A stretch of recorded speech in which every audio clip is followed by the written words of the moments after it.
희망이 없다고 말씀하십니다.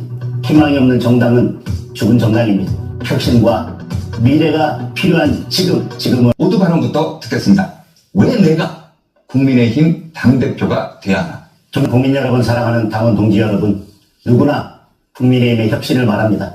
그런데 줄곧 당을 분열시킨 분들, 대선 패배에 책임 있는 분들, 그런 분들은 혁신의 자리가 아니라 책임지는 자리에 있어야 합니다. 지금 국민의힘에는 희망이 없다고 말씀하십니다. 희망이 없는 정당은 죽은 정당입니다. 국민의힘에 미래 기대를 안겨줄 수 있고 희망을 안겨줄 수 있는 후보가 당대표가 되어야 합니다.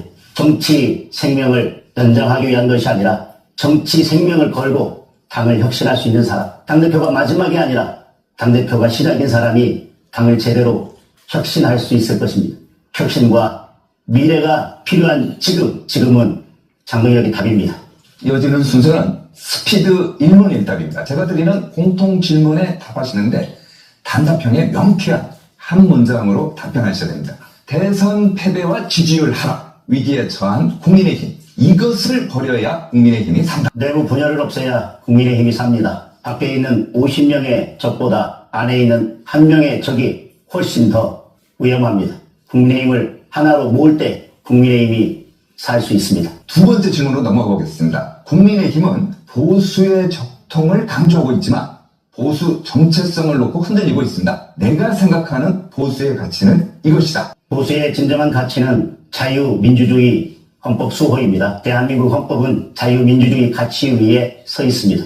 그 가치를 든든히 지키는 것, 그것이 진정한 보수의 가치입니다. 자, 그럼 이제부터 본격적인 주도권 토론 시작해보겠습니다. 첫 번째 주자는 장동혁 후보입니다. 시작해 주시죠. 김문수 후보에게 묻겠습니다. 저는 후보님의 대선 경선에서 캠프의 총괄 선대본부장을 맡았었습니다. 그리고 국민의힘의 선대본부의 상황실장을 맡았었습니다. 그렇기 때문에 저는 이 문제는 우리 당원들께, 국민들께 확실하게 털고 넘어가야 한다는 생각에서 질문을 드리겠습니다.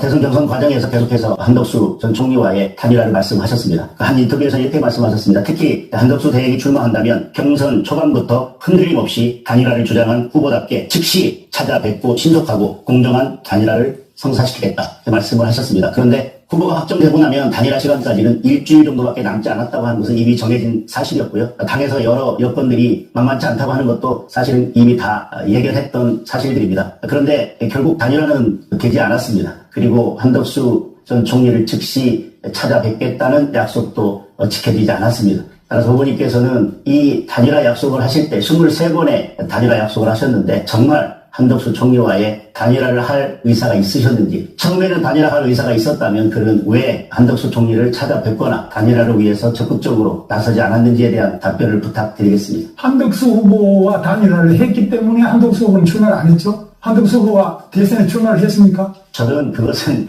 개변이라고 말씀드리고 싶고, 저희가 원했던 단일화는 당원들이 그래도 김문수 후보에게 기대했던 단일화는 5월 11일 전까지 당원 투표든 아니면 당원과 일반 국민투표를 합산한 것이든 정상적인 경선에 의해서 두 분이 선의의 경쟁을 하고 둘 중에 한 분이 후보로 출마하는 것이었습니다. 특히나 기호 2번을 달 수 있도록 5월 11일 전까지 아름답게 단일화를 하는 것이었는데 그것이 이루어지지 않음으로 인해서 실망한 당원들께서 우리 대선 기간 내내 적극적으로 선거에 참여하지 못한 부분도 있다고 생각합니다.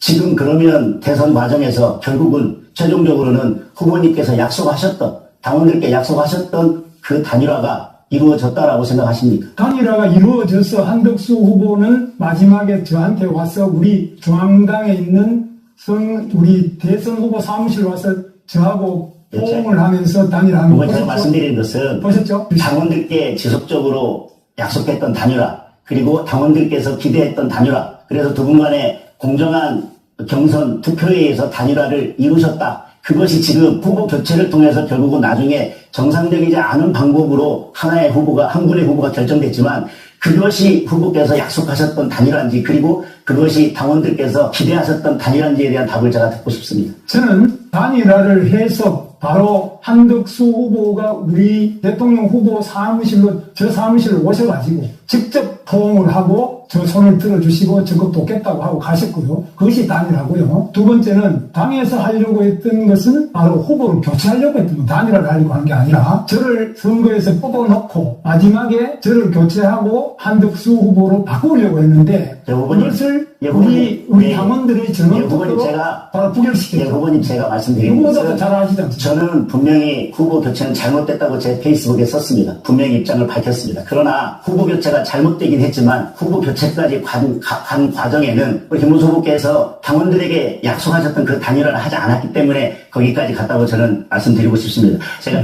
다른 후보에게 질문을 드리겠습니다. 우리 안철수 후보님께 지금 질문을 드리겠습니다. 결국 특검이 저희 국민의힘의 심장과도 같은 당사에 와서 우리 국민의힘의 목숨인 당원 명부를 압수수색하겠다고 왔었습니다. 그리고 철수를 했습니다. 다만 주말에는 당사를 관리하는 관리자들이 없기 때문에 통상 영장 집행을 하지 않을 것입니다. 관리자가 없는데 영장을 집행한다는 건 불가능하기 때문에 당사와 같은 장소나 공공기관은 통상 주말에는 영장 집행을 하지 않습니다. 그러나 내일 또 다시 영장이 집행될지도 모르겠습니다. 유효기간이 20일까지이기 때문에 이에 대한 후보님의 생각을 듣고 싶습니다. 저는 빨리 털어야 된다 이렇게 생각합니다. 그러니까 이번 특검에 대해서는 우리가 빨리 털을 수 있을 때 털어야지 내년 지방선거에 영향을 미치지 않습니다. 그래서 저는 범죄 혐의가 있으면 거기에 대해서는 수사하게 놔두되 대신에 이번에 우리 당사를 압수수색하고 500만 명이 되는 당원 명부를 요구하는 것은 옳지 않다고 저는 페이스북에 이미 제 입장을 밝히고 강력하게 반대했습니다. 저는 특검이 통과되면 무도한 수사를 할 것이라고 여러 차례 말씀을 드렸습니다. 의원총회에서도 특검에게 우리가 스스로 빗장을 열어주는 것은 안 된다고 여러 차례 말씀드렸습니다.